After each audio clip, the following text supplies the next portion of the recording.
प्यारे बच्चों, आज हम पढ़ेंगे उपसहसंयोजन यौगिकों का नामकरण के उपसहसंयोजन यौगिकों का IUPAC नाम किस तरह से लिखा जाता है। आप सभी को पता है कि जो IUPAC का फुल फॉर्म होता है उसका मतलब होता है international union of pure and applied chemistry. इसके कुछ नियम हैं, नियम आप याद करें क्योंकि एग्जाम में ये क्वेश्चन ज़रूर आता है। देखिए, सबसे पहले हम केंद्रीय परमाणु का नाम लिखेंगे। जो केंद्रीय परमाणु होता है, मैंने आपको बताया था, जो कोऑर्डिनेशन स्फीयर होता है उसमें केंद्रीय परमाणु, जैसे यहाँ पे कोबाल्ट है। इसके बाद लिगांडों को अंग्रेजी वर्णमाला के क्रम में लिखा जाता है। लिगांड की स्थिति उसके आवेश पर निर्भर नहीं करती है। लिगांड, जैसा मैंने बताया था, जो सेंट्रल एटम से जो लिगांड जुड़े हैं, चाहे वो Cl- हो, H2 हो, NH3 हो, उनका नाम लिखेंगे। बहुदंतुर लिगांड भी अंग्रेजी वर्णमाला क्रम में लिखे जाते हैं और इन्हें हम अल्फ़ाबेटिकल क्रम में लिखेंगे। मतलब ABC, जिसका नाम A से पहले होगा उसको लिखेंगे, फिर B वाला, फिर C वाला।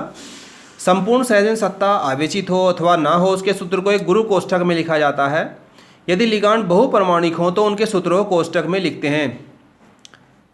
अब समन्वय मंडल धातु तथा लिगांडों के सूत्रों के मध्य स्थान नहीं छोड़ा जाता, और जब आवेश युक्त उपसहजन सत्ता का सूत्र बिना किसी प्रत्यान के लिखते हैं तो उपसहजन सत्ता का आवेश गुरु कोष्ठक के बाहर दाईं ओर सुपरस्क्रिप्ट के रूप में लिखा जाता है, जैसे ये। इसके बाद धनायन के आवेश को ऋणायन के आवेश से संतुलित किया जाता है। देखिए अब और क्या क्या पॉइंट्स हैं। सबसे पहला पॉइंट यह है कि धनायन और ऋणायन दोनों में से कोई भी आवेशयुक्त उपसहजन सत्ता में सर्वप्रथम धनायन का नाम लिखेंगे। मतलब यौगिक में जो धनायन होता है, जो इसमें IUPAC नाम जब हम लिखेंगे, सबसे पहले हम धनायन का नाम लिखेंगे। उसके बाद जो केंद्रीय परमाणु होता है, केंद्रीय परमाणु देखेंगे।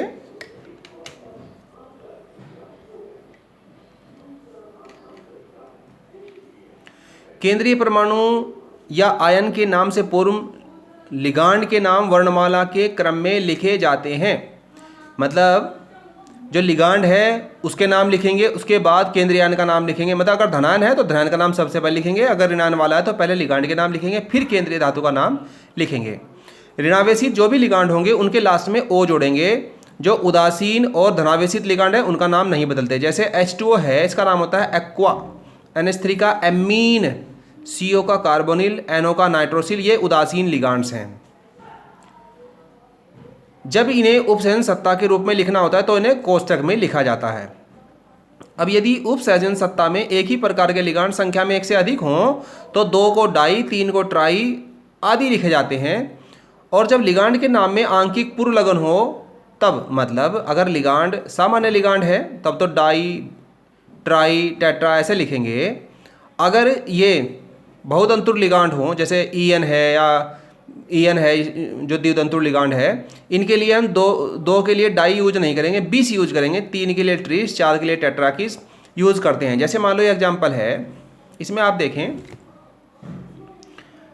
ये इसमें एक तो ये द्विदंतुर लिगांड है, ये द्विदंतुर नहीं सामान्य लिगांड, Cl2, तो 2 को लिखेंगे डाई, Cl को लिखेंगे क्लोरिडो, O पे फिनिश करेंगे, क्लोरिडो। अब ये सामान्य लिगांड नहीं है तो इसके लिए 2 को 20 यूज करेंगे, 20, और ये है ट्राई फिनाइल फास्फीन। समझ में आया? तो लिखेंगे डाई क्लोरो, इसके लिए 2 के लिए डाई, इसके लिए 2 के लिए 20 ट्राई फिनाइल फॉस्फीन, निकिल, और लास्ट में इसकी कॉमन अंकों में इसकी ऑक्सीजन संख्या, निकिल की ऑक्सीजन संख्या निकाल लेंगे। निकिल को मान लेंगे X + 2 × -1 + 2 × 0 = 0। X की वैल्यू आ जाएगी सेकेंड।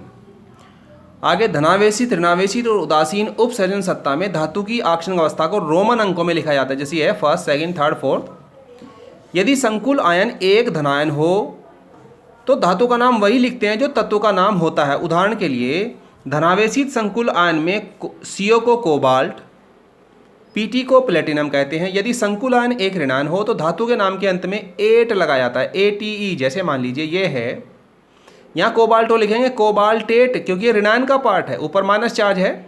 मैंने आपको बताया धनायन अगर मेटल होगा तो जो का तो नाम लिखेंगे, ऋणायन अगर होगा तो बाद में ATE लगाएंगे, जैसे कोबाल्ट को कोबाल्टेट। कुछ धातुओं को उनके संकुल ऋणायनों के नाम में धातु के लैटिन नाम से यूज करते हैं। जैसे आयरन को हम फेरम होता है आयरन, इसको हम फेरेट लिखेंगे। अब देखिए मान लो ये एग्जाम्पल है, यहाँ पे आप देखिए इसमें 2 NH3 हैं, इस NH3 को एमीन लिखेंगे तो ट्राई एमीन। H2O को एक्वा लिखेंगे, 3 है तो ट्राई एक्वा। अब ये ब्रैकेट के बाहर है क्लोराइड, तो इसको क्लोरिडो नहीं लिखेंगे। ब्रैकेट के अंदर होता तो क्लोरिडो लिखते हैं, ब्रैकेट के बाहर लिखेंगे क्लोराइड।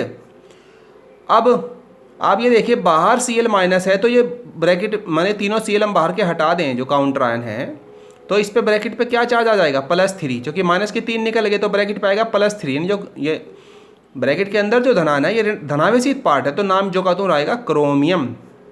अगर ये ऋणायन का पार्ट होता तो नाम हो जाता क्रोमेट, क्योंकि धनायन का पार्ट है तो नाम हो जाएगा क्रोमियम। ब्रैकेट में इसकी आक्षण अवस्था लास्ट में लिखेंगे क्लोराइड। आक्षण अवस्था कैसे निकालेंगे, NH3 की 0, H2O की 0, Cl की -1, x +3 गुणा 0 +3 गुणा 0 +3 गुणा -1 बराबर 0। कैसे बताया मैंने, इसमें जो है देखिए Cr की मान ली x +3 गुणा NH3 की 0 +3 गुणा H2O की 0 +3 गुणा Cl की -1 बराबर 0। इस पर कोई चार्ज नहीं है ब्रैकेट पे, तो 0। अगर कोई चार्ज होता है तो वो यहाँ चार्ज आ जाएगा। कैलकुलेट कर लो, 0 0 -3 तो x बराबर आएगा +3, तो ब्रैकेट में आएगा थर्ड। ये ध्यान रखना है। इसी तरह से मान लो ये है, इसका नाम क्या देंगे अब ध्यान दीजिए। ये होता है NH2 CH2 NH2 whole thrice. इसको आप ऐसे भी लिख सकते हैं, ये जो यौगिक आपको दिया गया है देखिए, ये यौगिक ये है CO NH2 CH2 CH2 NH2, इसको ब्रैकेट में EN भी लिख सकते हैं, EN3 होल ट्वाइस। ऐसे ईथेन 1,2 डाइअमीन इसका नाम होता है, और बाहर क्या है SO4 होल ट्वाइस। अब यहाँ पे ध्यान दीजिए, सल्फेट जो है सल्फेट पे -2 चार्ज होता है। अब जो 3 बार है तो 3 दूनी 6, माइनस का 6 नहीं, इस पर +6 चार्ज है कोष्टक पे, यानी जो ये कोबाल्ट है इसको कोबाल्ट ही लिखेंगे, चूँकि धनायन का पार्ट है, क्योंकि बाहर ऋणायन है। अब ध्यान में रखना है ये द्वितंतुर लिगांड है, तो इसके लिए 3 के लिए ट्रिस यूज़ करेंगे। ट्रिस यहाँ से ट्रिस यूज़ करेंगे। इस 2 का यहाँ कोई अस्तित्व नहीं होता, ये 2 ये यहाँ पे ऐसे ध्यान दीजिए, ट्रिस ईथेन 1,2 डाइअमीन इतना नाम हो गया। उसके बाद कोबाल्ट, ये ब्रैकेट है, ये क्या है, ये है bracket cobalt third sulphate. Third क्यों लिखा है आप देखिए, यहाँ पे माइनस का कितना चार्ज है 2, 2 तिया 6, माइनस के 6 तो अंदर होंगे प्लस के 6, तो कोबाल्ट पे +3 है, चूंकि 2 से गुणा है तो प्लस के 6 माइनस के 6। या आप ऐसे निकाल लो इसकी आक्षण संख्या। देखो कोबाल्ट की x +3 गुणा 0, और इस पूरे को गुणा कितने से है 2 से, +2 गुणा सल्फेट की होती है -2। समझ में आ गया होगा। ये 3 है सल्फेट, तो 3 लिखेंगे यहाँ, सल्फेट की -2 है तो निकाल लो, तो ये 0 हो गया, तो 2x बचा यहाँ से, 2x - 3 दूनी 6 बराबर 0, 2x = +6, x = +3, तो ब्रैकेट में लिखेंगे थर्ड। आगे चलेंगे। इसी तरह से ये आप एग्जाम्पल देखो, सिल्वर की तो +1 ही होती है आक्षण संख्या। Diammine silver first, dicyanido silver, यहाँ ये ऋणायन का पार्ट है तो सिल्वर को लिखेंगे अर्जेंटम होता है सिल्वर का नाम लैटिन में, तो अर्जेंटेट फर्स्ट लिखेंगे। तो इस तरह से इसका नामकरण करते हैं।